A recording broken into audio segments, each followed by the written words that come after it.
terms of the principle of MACRA, I like the concept of value, pay for value. There's nothing wrong with that, as opposed to pay for volume. What I don't like is how it's being pushed down the throat of physicians right now. It makes it almost impossible for the small group and small solo physician to compete or survive. And we have to understand too that solo physicians are not going to survive MACRA alone. And we have to learn how to work together. I think most physicians who are upset now, that we hear that figure, 46% of them are depressed, are ready to retire, run away. And a lot of that has to do with the fact that we don't feel we have control of what's going on. We need to come together and galvanize ourselves through an organization like LAB, which I think is the best organization that I know of in California that's tackling this issue on behalf of doctors. MACRA is coming, whether you like it or not.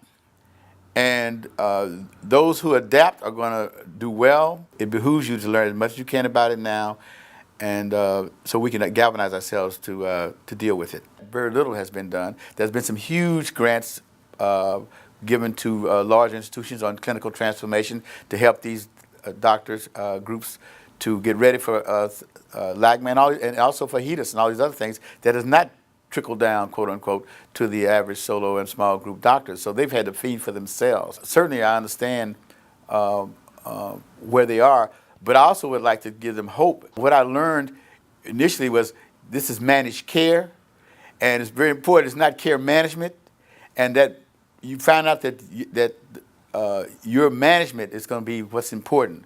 Doctors know how to take care of their patients.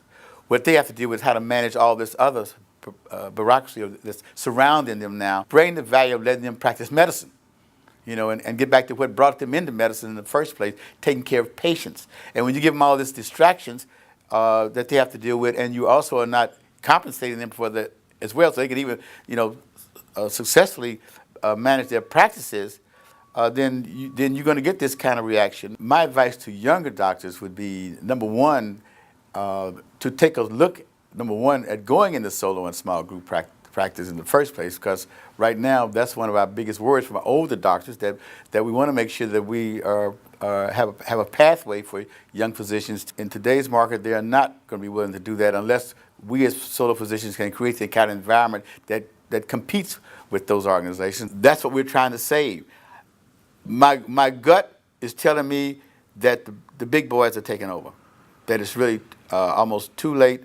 But because I know right now we still, the solo and small group practitioner is still provide the majority of the services, there's still hope for us out there. That's going to be the crux of whether we survive or not. It's going to be how well physicians can come together, organize, and create pathways and environments that compete with the bigger groups. And the only way we can do that is getting resources from the state, letting the federal government and everybody understand that we are out there fighting this battle alone, because we're not getting this kind of support that the bigger institutions are getting. Unless we can change that, I'm not optimistic.